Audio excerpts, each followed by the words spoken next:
Welcome to this deep dive. Oh, deep dive. Okay. Yeah, we're going to be diving deep into Peter Thiel's 0 to 1, Okay. trying to extract some of the most valuable nuggets from this book about, well, he says, how to build the future. Mm-hmm. So get ready for some serious mind shifts because he throws out a lot of conventional wisdom about how to build startups. Yeah, it's not your typical business book, that's for sure. No. Thiel, he really dives into some pretty deep concepts, like challenging this whole idea that globalization is the key to progress. I was really struck by that too when I read that he was arguing that simply spreading existing ways of creating wealth isn't going to solve like the really big challenges Right. that we face, like climate change, Yeah. resource depletion, Mm-hmm. like things that It's not enough. it's not enough. Yeah, Yeah. he's not saying globalization is bad, Right.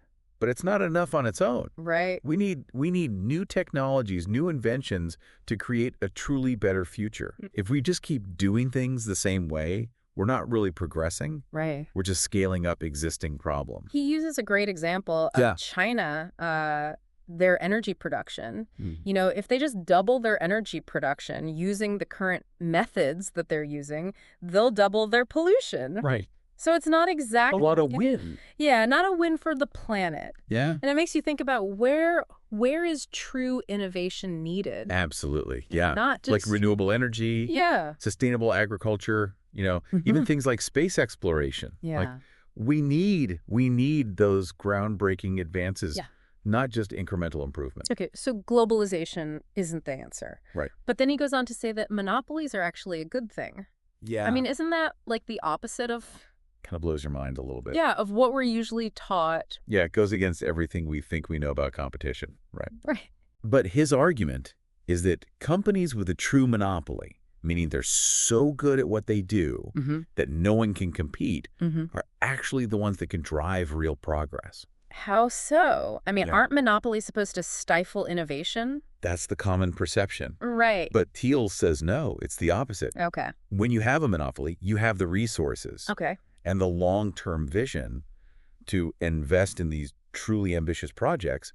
You're not just constantly fighting for survival in a crowded market. So you're not worried about your competitor, like Right. copying you or stealing your market share. Exactly. You can really focus on building something. You can play the long game, Yeah, groundbreaking. investing in research and development that might not pay off for years, even decades. He uses Google and Apple as examples. Yeah. You know, companies that have achieved arguably near monopolies in their respective markets. And Right. they've certainly been able to invest in some pretty wild ideas. Yeah, that makes you think about that balance. Yeah. Right? Between competition and innovation.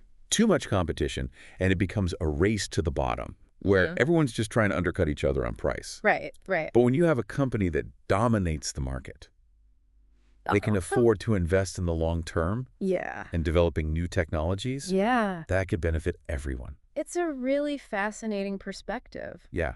And it ties into his advice for startups. Avoid competition. Wait, what? Avoid competition. Like the plague. Isn't that like the lifeblood of I know. schools? It's another one of those head scratchers. Right? Yeah. But Thiel believes that getting caught up in competition Yeah. can actually distract you Yeah. from building something truly unique Okay. and valuable. Mm-hmm. He tells this great story from his own experience Yeah. with PayPal, the battle with Elon Musk. Yeah, the battle with Elon Musk and X.com. Yeah, and it sounds like that rivalry almost destroyed both companies. It sounds pretty intense. Right. They were so focused on beating each other that they lost sight of the bigger picture, building the best possible online payment system. So instead of trying to be slightly better than your competitor, Right. he's saying you should aim to create something so different and so valuable that you essentially create your own category. Exactly. He calls it finding that unique and valuable niche. Okay. Instead of competing in a bloody red ocean, you create your own blue ocean. Right. Where you're the only shark. It makes sense, but it also seems incredibly difficult to pull off. Takes a certain kind of vision and courage, right? Yeah. You have to be willing to go against the grain, to challenge the conventional wisdom and to believe in your idea, Yeah. even when everyone else thinks you're crazy. He also talks about last mover advantage, Yes. which is another kind of interesting concept. Yeah, it's about playing the long game, building a company that will endure for decades. Right. Not just chase the latest trends. It's a very different mindset from the typical Silicon Valley move fast and break things mentality. Right. He points out that the value of a tech company lies mostly in its future cash flows. Yeah. Which is different than traditional businesses, right? Right. So it's not about making a quick buck today. It's about building something that will generate value for years to come. Mm-hmm. And he uses Amazon as an example. Great example. They started with online books. Yeah. A pretty narrow niche, Yeah. but then systematically expanded into this vast e-commerce empire. Right. They didn't try to conquer the world overnight. Right. They built their dominance gradually and strategically. That's a really great example. It makes you think about your own work or projects, right? Absolutely. Are you building something that will last? Yeah. Are you focused on short-term gains or long-term value? Excellent questions. Yeah. It's a challenge to everyone, really, Yeah. not just entrepreneurs. Right. You know, are we chasing the next shiny object, or are we creating something truly enduring? Yeah. And speaking of challenging assumptions, Yes. Thiel has some pretty provocative things to say about the role of luck in success. Oh, yeah. He's not a fan of that "I just got lucky" explanation. Yeah. He thinks our culture is too obsessed with luck, Mm-hmm. and it leads to a lack of agency Right. and long-term thinking. He makes a really good distinction between definite optimism Yeah. and indefinite optimism. I love that distinction. Yeah, definite optimism is about planning and working towards a better future, Yes. while indefinite optimism is just hoping for the best without any concrete plan. Exactly. You know, it's the difference between saying, I'm going to build a successful company Yeah. by working hard and strategically versus, I hope I win the lottery so I can be rich. Right, yeah. One is about taking control Yes. of your destiny. Mhm. The other is about surrendering to chance. And Thiel argues that too many people have adopted that indefinite optimism, attributing their success or failure to these external factors instead of taking ownership of their actions. It's a really powerful message. It's about recognizing that we have more control over our lives and our futures than we often think. Much more. Yeah, we're not just lottery tickets blowing in the wind. We're not. And that leads to another really interesting concept in the book. Yeah. This idea that there are still secrets to be uncovered. Mhm. You know, valuable truths that are hidden in plain sight. Love this. Okay, so now you've got me intrigued. Yeah. What kind of secrets are we talking about here? He's not talking about buried treasure Okay. or government conspiracies. Okay. He's talking about hidden knowledge, valuable insights that are often overlooked Yeah. or dismissed Right. because they challenge conventional wisdom. So while a lot of people think that everything worth knowing is already known, Right. Thiel believes that there are still frontiers to be explored, new discoveries to be made. Yes. He's encouraging us to kind of cultivate this mindset of active searching, of questioning assumptions, and exploring areas where others aren't looking. Yes. Like the idea that monopolies can drive progress, Perfect example. that was definitely a secret to me. Yeah, it makes you wonder how many other secrets are out there Yeah. just waiting to be uncovered. What opportunities are we missing because we're not looking for them? It's a great question to ponder. It is. And it's a perfect segue Okay. into the next part of our deep dive, All right. where we'll explore how to build a strong foundation for your company. Okay. From choosing the right co-founders Okay. to building a culture that fosters innovation. Sounds fascinating. Let's dive in. Let's do it. All right. So we've uncovered some pretty big secrets already from Thiel, but now let's get into the nitty-gritty of actually building a company. Yeah. Thiel has some really interesting ideas about how to get those early stages right. He's adamant about making those crucial early decisions carefully Okay. because they have a huge impact on the company's future. Mm-hmm. He even has a saying. It's called Thiel's Law. A startup messed up at its foundation can't be fixed. Wow, that's pretty intense. It is. It puts a lot of pressure on those early decisions, doesn't it? It really does. He compares building a company to the Big Bang. Okay. Those initial conditions shape everything that follows. Right. Imagine trying to change the laws of physics after the universe has already begun. Right. Nearly impossible Wow. to course correct. So it makes you think about Yeah, the importance of getting those foundational elements right from the very beginning. exactly. And one of the most crucial decisions Yeah. is choosing your co-founders. Right. Thiel actually compares it to choosing a life partner. Wow, that's a pretty serious analogy. It is. Yeah. He means it, though. Okay. You're going to be spending an incredible amount of time with these people, Okay. working through really intense challenges, Sure. making high-stakes decisions. Right. You need to be compatible, Yeah. share a common vision, Right. and trust each other implicitly. He tells a story about investing in a company Yeah. where the founders were basically strangers who met at a networking event. That's right. It was a disaster. Okay. They had different goals, different work styles. Right. And ultimately, the company imploded. So lesson learned. Don't pick your co-founders like you're playing startup roulette. Exactly. Okay. But it's not just about compatibility, though. Okay. Thiel also emphasizes the importance of alignment Okay. when it comes to ownership, Okay. possession, and control. Okay, I'm curious about that. Yeah, Those the three. greed concepts. What does he mean exactly? Yeah. Okay, so he uses the analogy of a big corporation, Okay. like, say, General Motors. Mm-hmm. The CEO might own a tiny fraction Okay. of the company's stock, Right. but they have a lot of control over its day-to-day operations. So they're incentivized to focus on those short-term gains, Right. like boosting the stock price Exactly. to make their own stock options more valuable, even if those actions might actually hurt the company's long-term health. Exactly.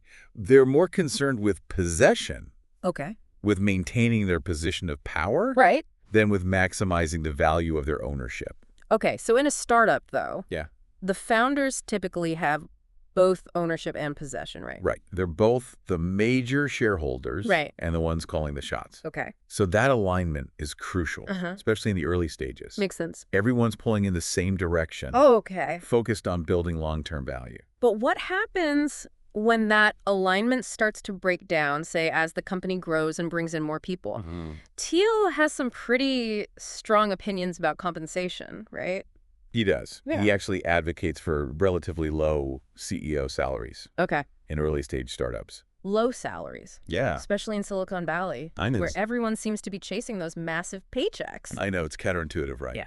But Thiel believes that high salaries can actually be detrimental Okay. to a company's culture. How so? Well, he argues that when CEOs get paid a lot, Mm-hmm. they start to act more like politicians, Okay. focused on protecting their own positions and perks, Right. rather than making the tough decisions Right. that might be unpopular, Right. but ultimately benefit the company in the long run. So a CEO who's not swimming in cash is more likely to stay hungry, Right. stay focused on actually growing the company and achieving its mission. Exactly. And he also makes a compelling case for using equity compensation strategically. You mean like giving employees stock options Yeah. instead of just cash? Right. He sees equity as a way to align everyone's incentives Okay. with the company's long-term success. Right. If you're offered a big salary versus stock options, Yeah. which one signals more confidence in the company's future? Definitely the stock options. All right. Yeah, you're essentially betting on the company's success. Exactly. It's a powerful way Yeah. to create a sense of ownership Yeah. and shared purpose. It's like saying, we're all in this together. Yes, If the company wins, we all win. exactly. And Thiel is adamant that all of these decisions, Yes. from co-founders to compensation, they all play a huge role in shaping the company's culture. They do. Speaking of culture, Yes. this is where things get a little A controversial. little bit. Thiel actually compares successful startups to cults. I know, right? I mean, it's a pretty provocative analogy. It's a provocative analogy. But he's not talking about the dangerous, Right. manipulative kind of cult, right? No. What he's trying to highlight is the importance of those shared beliefs, the intense dedication, and a sense of belonging. Yeah, he's contrasting that Yeah. with a more traditional, Mm-hmm. almost transactional view of work. Right. Where people clock in, do their jobs, Mhm. clock out, Right. without forming any real connections or Right. feeling any real passion for Right. the work. And he argues that that kind of detachment is not only soul-crushing, It is. but also irrational. It is. Why would you Yeah. spend the Yeah. majority of your waking hours Right. working with people you don't like or respect Right. on a mission you don't believe in? It's like settling for a mediocre relationship just because it's convenient. Exactly. Yeah. Thiel believes that a great company culture Mm-hmm. is about building a team of people Yeah. who are intensely dedicated to a shared mission, Mm-hmm. who genuinely enjoy working together. Right. And who feel like they're part of something bigger than themselves. He talks about the PayPal mafia. Yes. That group of incredibly successful entrepreneurs Right. that came out of PayPal's early team. And he attributes much of their success to those strong bonds that they formed while working together at PayPal. Yep. They had a shared sense of purpose. Right. They trusted each other implicitly. Right. And they were all incredibly talented and driven. It's a really powerful example of how that strong company culture can create this ripple effect that extends far beyond the company itself. Absolutely. And it's a reminder that building a great company is not just about the product or the technology. It's about the people. It is about the people. So what are some practical takeaways then from this cult analogy? How do you actually build that kind of intense dedication and shared purpose without, being creepy or cultish? Right. Well, Thiel emphasizes the importance of hiring people who are not only talented, but also a good cultural fit. You really want to look for individuals who share your values, who are passionate about the company's mission, and who are excited to be part of something bigger than themselves. So you're not just hiring skills. You're hiring people who believe in what you're doing. Yeah, exactly. Right. And you need to create a culture of trust and transparency where people feel comfortable sharing ideas, challenging assumptions, and working collaboratively. Right. It's not about ping pong tables and free snacks. Right. It's about building a workplace where people feel valued, respected, and inspired. It's about creating an environment where people can do their best work and feel like they're making a real difference. Right. And that brings us to another crucial aspect of building a successful company. Right. Distribution. This is something that a lot of startups seem to overlook. They do. Thiel argues that even the best product in the world won't succeed if no one knows about it or can't access it. Right. He's really critical of that field of dreams mentality. That's so prevalent in Silicon Valley. If you build it, they will come. It's that engineering mindset. Right. If the product is good enough, it will sell itself. But the reality is so much more complex than that. It is. It is. He points out that engineers often have this bias towards building cool stuff. Right. But they sometimes underestimate the importance of actually getting that cool stuff into the hands of customers. It's a whole other set of skills involved. Sales, marketing, building relationships. He contrasts the world of engineering, where things are either right or wrong, with the world of sales and marketing. Where it's much more, persuasion and influence play a much bigger role. Much more ambiguous. So how does Thiel suggest navigating this more ambiguous world of distribution? Well, he breaks down different distribution channels. From complex sales, where you're dealing with large enterprise clients and million-dollar deals, to personal sales, which is more about building relationships and tailoring your pitch to individual customers, to marketing and advertising, which can be very effective for reaching a mass audience. And he also talks about viral marketing, which is basically getting your product to spread like a virus. Like a virus. Where each new user brings in even more users. Like how PayPal grew so quickly by offering incentives for people to refer their friends. Exactly. But Thiel emphasizes that distribution isn't this one-size-fits-all proposition. It's not. Right. The best approach really depends on the product. Right. The target market, the stage of the company. It does. He argues that it's better to focus on mastering one distribution channel really well than to try to do everything at once. You really got to figure out what works best for your specific product and your target audience. And it's not just about distributing your product, it's also about selling your company. So what does he mean by selling your company? It's about attracting top talent. Persuading investors to back your vision. Getting positive media coverage. It's all about building a compelling narrative, a story that resonates with people and makes them want to be a part of what you're doing. So you need to be a storyteller, not just an engineer or salesperson. Absolutely. And this brings us to another fascinating part of the book, where Thiel challenges one of the biggest fears of our time. You mean the fear that robots are going to take over the world? Well, maybe not that extreme. But the fear that computers and automation are going to make human workers obsolete. Yeah, that's a very legitimate fear. It is. I mean, we're seeing it happening in so many industries. We are, but Yeah. Thiel actually believes this fear is misplaced. Okay. He argues that computers are ultimately complements Okay. for humans, not substitutes. Compliments. What does that mean in this context? He points out that humans and computers excel at fundamentally different things. Okay.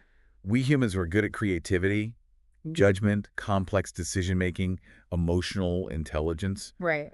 Computers, they're good at processing massive amounts of data, identifying patterns, performing repetitive tasks with precision. So instead of trying to compete with computers, Right. we should be looking for ways to collaborate with them. Yes. To use their strengths to enhance our own capabilities. Exactly. He uses the example of PayPal's early fraud detection system. Oh, okay.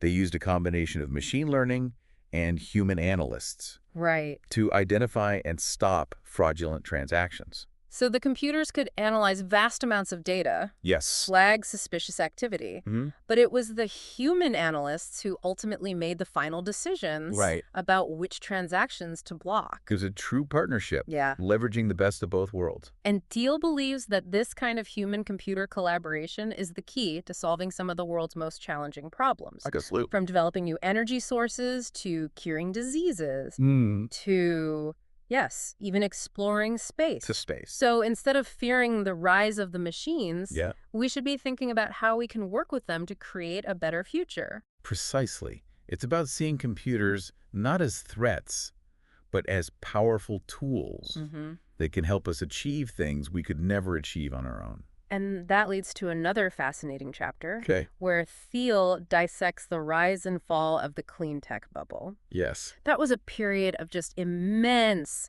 hype and investment. It was followed by widespread disappointment. Thiel offers a really insightful analysis Yeah. of why so many clean tech companies failed. He does. And he uses this case study to illustrate these broader principles of building successful companies. Yes. No matter what industry you're in. Exactly. I'm intrigued. What were some of the key takeaways Yeah. from the clean tech crash? It really is fascinating. Yeah, and I think what makes it so valuable is that it's Yeah. not just about clean tech, right? Right. It's about He uses it yeah, to illustrate these really crucial principles for building successful companies in any industry. in any industry And he revisits those 7 key questions. that we talked about earlier He does. and shows how most of these clean tech companies really struggled They did. to answer them effectively. Yeah, It almost feels like a detective story, like trying to figure out it does. why so many of these promising companies ultimately failed. It is. And the clues are often hidden in plain sight. Yeah. Like take the technology question, for example. Sure. A lot of these clean tech companies, they were developing innovative new technologies. Right, but just because something is new and innovative doesn't mean it's going to be successful. Exactly. Right. You need that 10x improvement. He argues that 10x improvement is crucial It is. for creating a truly disruptive product. It has to be significantly better than what's already out there. Right. Think about it this way.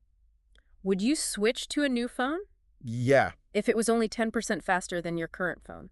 probably not. Probably not. But if it was 10 times faster. Yeah, that's a game changer.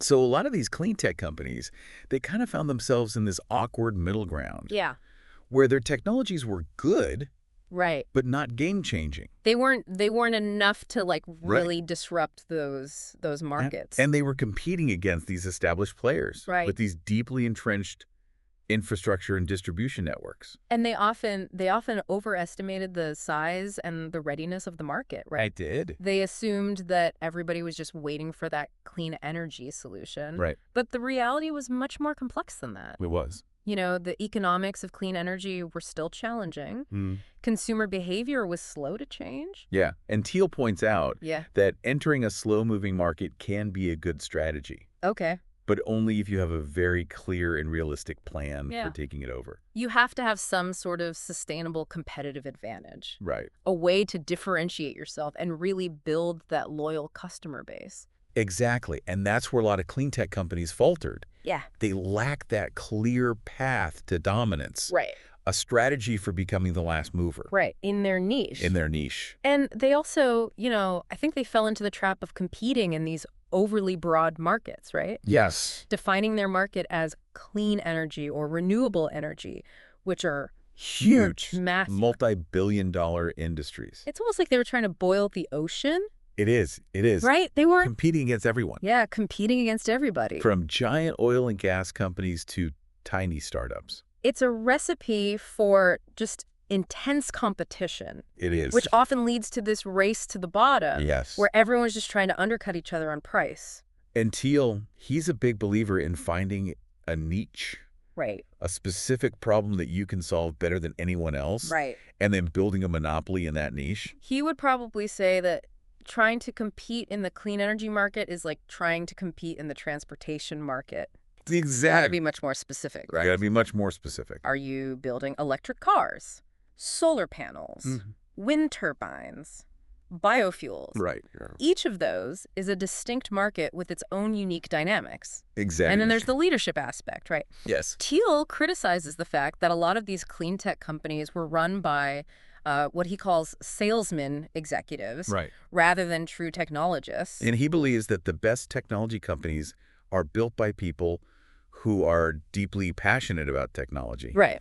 Who are driven by a desire to solve problems. Right. And create something new, not just by a desire to make money. He sees those salesman executives as being more focused on the hype and the spin than on the substance. And he has that famous rule, right? Yes. About never investing in a tech CEO who wears a suit. He believes that true innovators are often more comfortable in a hoodie and jeans than in a boardroom. It's a reminder that style isn't everything. Yeah. But it can be a signal of It can. deeper values and priorities. It can be. And this kind of ties into another common mistake that clean tech companies made. What's that? They underestimated the importance of distribution. Ah, yes. They fell into that trap of thinking that if they built a great product, customers would magically appear. If you build it, they will come. Yeah, but in reality, even the best product in the world needs a way to reach its target market. It does. They really stumbled on that question of how will you get your product to customers? They either lacked a clear distribution strategy or underestimated the costs and complexities involved. Right, and actually getting it into the hands of customers. And to make matters worse, many of them failed to anticipate those changes in the broader energy landscape, right? Right. Thiel specifically mentions the rise of fracking, which led to this dramatic increase in natural gas production and a corresponding drop in energy prices. And this completely disrupted, right? It did. The economic assumptions that many of these clean tech companies had based their business plans on. They were betting on a future where oil and gas prices would continue to rise. Right.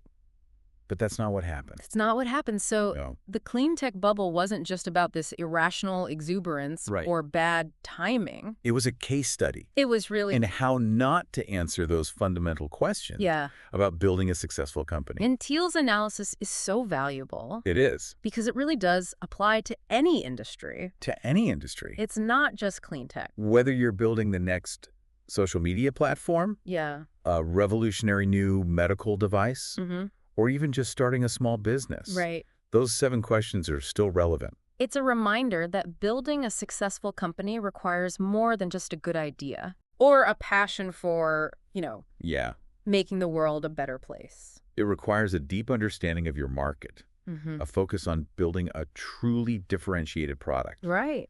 A commitment to finding the right distribution channels, and a willingness to adapt to changing circumstances. And it requires, I think, a healthy dose of skepticism. Yeah. A willingness to question that conventional wisdom. Yes. And to think for yourself. And Thiel encourages us to embrace that challenge. Of building the future. Of creating new things, of solving hard problems. Yeah. He believes that the future is not something that just happens to us. Right. It's something that we create. We create it. Through our choices and our actions. So as we wrap up this deep dive into 0 to 1, I want to leave you with a challenge. What are you going to create? What are those assumptions that you've been clinging to? Yeah. What are the questions you've been too afraid to ask? And most importantly, what opportunities are hiding in plain sight, just waiting for you to uncover them? That's a great question. Yeah. Well, thanks for joining us on this deep dive into 0 to 1. It's been a pleasure. Until next time, keep learning, keep questioning, and keep building. See you next time.